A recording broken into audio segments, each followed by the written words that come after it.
Muy buenos días. En esta oportunidad se está entrevistando a la psicóloga Jacqueline Santos Julca. Hicimos una introducción mencionando la necesidad de implementar programas de educación sexual integral, ya que en el Perú prevalecen mitos, estigmas y silencios alrededor de la sexualidad y cómo nuestro proyecto, lo que nadie me explicó y hoy sí, buscan dar respuesta a esta problemática mediante talleres que no solo abordan conocimientos biológicos, sino también aspectos emocionales, sociales y éticos de la sexualidad. Muchas veces hablar de sexualidad en contexto escolar se reduce a hablar de riesgos y desde su mirada profesional, ¿cuáles son las consecuencias para un adolescente cuando la educación sexual se enfoca únicamente en la prevención sin promover la comprensión integral de la sexualidad? Mm, Bueno, gracias Samuel por la pregunta. Sí es importante hablar de la salud sexual reproductiva, sobre todo en la etapa del adolescente, porque es la etapa donde se empieza a manifestar, digamos, por ejemplo, este desarrollo sexual que ya es evidente, ¿no? O sea, se sabe que a partir de los 12 años las glándulas sexuales han madurado, por ello mismo la forma de la expresión podría evidenciarse, por ejemplo, en observar bastante material pornográfico, en buscar información de repente en fuentes no confiables, o muchas veces quizás el adolescente lo conversa de manera eh, curiosa con sus propios pares, ¿no?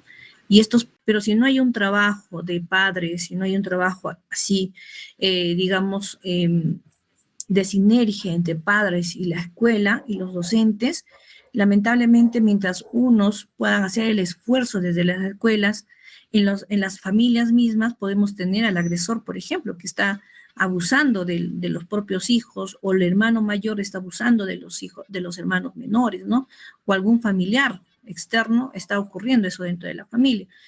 Entonces, el poder orientar, el poder dar la información adecuada es muy valioso porque previene.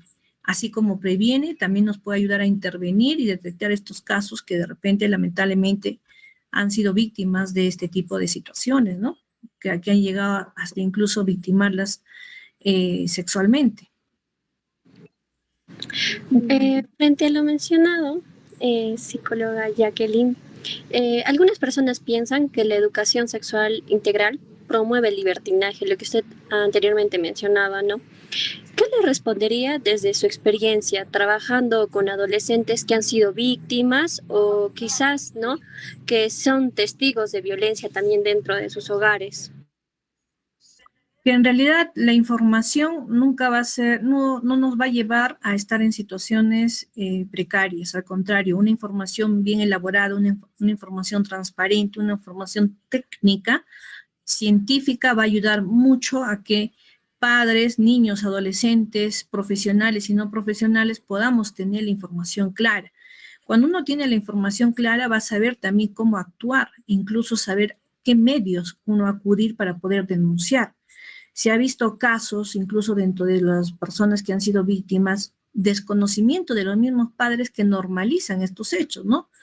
Es cierto que esto es una bandera roja para los docentes, una bandera roja para los adultos, una bandera roja en realidad para la sociedad, porque estamos dando tanta libertad de tiempo a nuestros adolescentes que de repente no estamos sabiendo aprovechar esos tiempos para poder inculcar, orientar, de manera que ellos dan rienda suelta a esta exploración sexual a la que naturalmente ellos, digamos, empiezan a dar.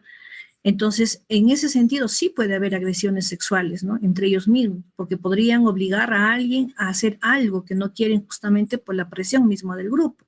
Podrían buscar iniciar sexualmente a alguien porque ya lo hizo el grupo, y alguien de repente que todavía no está por querer ser parte del grupo podría sentirse presionado y termina iniciándose sexualmente de una manera bastante violenta. ¿Esto debe ser una alerta para nosotros? Sí, debería ser una alerta para nosotros. Por eso es que desde las instituciones educativas hay una necesidad de seguir fortaleciendo los departamentos psicopedagógicos, ¿no?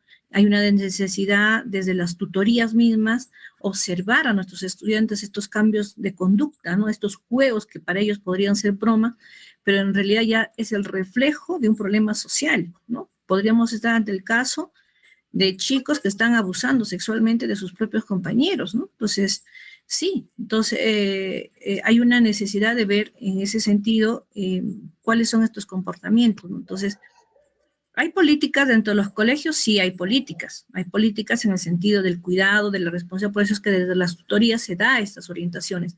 Pero ¿qué tanto está calando? Ahí vemos los indicadores, ¿no? Vamos viendo indicadores de embarazo adolescente que cada vez más está creciendo, por ejemplo.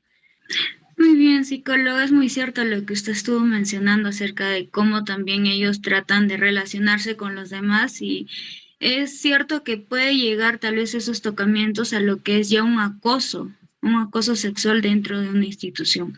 Para ello le quisiera preguntar, ¿de qué manera podemos enseñar acerca del consentimiento de una forma que no suene más como una regla moral, sino más bien como una herramienta para ellos, de una herramienta de libertad y un autocuidado emocional?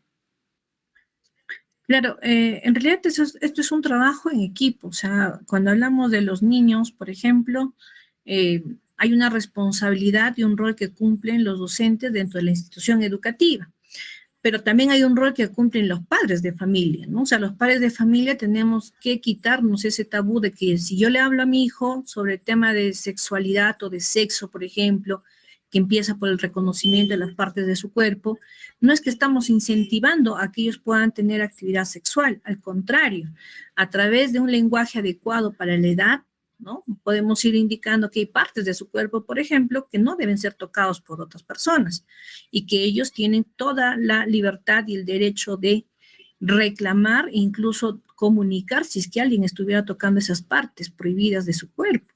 Entonces, eso ayudaría mucho, por ejemplo, a prevenir estos casos, ¿no? Donde podrían ellos ser víctimas de otras personas bajo ese desconocimiento que terminan siendo acusados. Entonces, en las escuelas sucede lo mismo, ¿no? Entonces, obviamente las escuelas, los colegios tienen información mucho más académica,